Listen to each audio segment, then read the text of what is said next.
রাজধানীর নিউ মার্কেটে ফিল্মি স্টাইলে প্রকাশ্যে গুলি করে হত্যা করা হয়েছে পুরস্কার ঘোষিত শীর্ষ সন্ত্রাসী খন্দকার নাঈম আহমেদ টিটনকে। আন্ডারওয়ার্ল্ড কাঁপানো এই খুনের নেপথ্যে উঠে আসছে দীর্ঘ ২৫ বছর আগের এক পুরনো প্রতিশোধের গল্প। কে এই টিটন?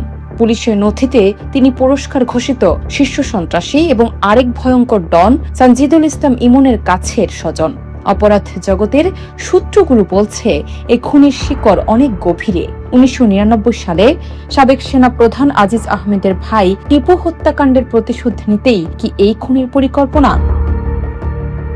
চাঞ্চল্যকর তথ্য বলছে দুবাইয়ে বসে এই হত্যার ছক আঁকেন আরেক শীর্ষ সন্ত্রাসী জোসেফ আহমেদ। ভাই হত্যার বদলা নিতে কিলার বাদলকে মাসখানেক আগে দুবাই থেকে ঢাকায় পাঠানো হয়।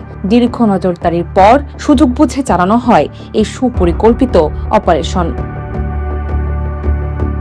জেল থেকে মুক্ত হওয়ার অল্প কিছুদিনের মধ্যেই টিটনের এই পরিণতি আন্ডারওয়ার্ল্ডে নতুন করে আতঙ্কের সৃষ্টি করেছে।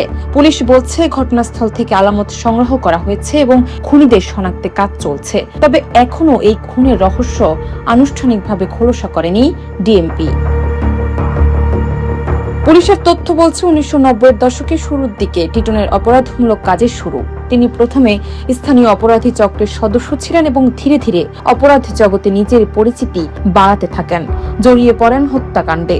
এক সময় শুরু করেন নেতৃত্ব দেয়া।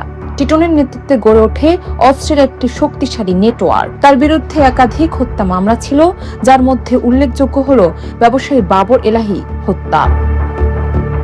২০০৪ সালে আইন শৃঙ্খলা রক্ষাকারী বাহিনী খন্দকার নাঈম আহমেদ টিটনকে ঢাকার ক্যান্টনমেন্ট এলাকা থেকে গ্রেপ্তার করে।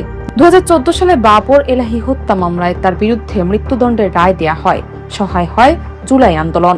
২৪-এর ১২ আগস্টে জামিনে কারাগার থেকে মুক্তি পান। ২০০১ সালে সরকার ঘোষিত ২৩ শীর্ষ সন্ত্রাসীর তালিকার ২ নম্বরে তার নাম ছিল।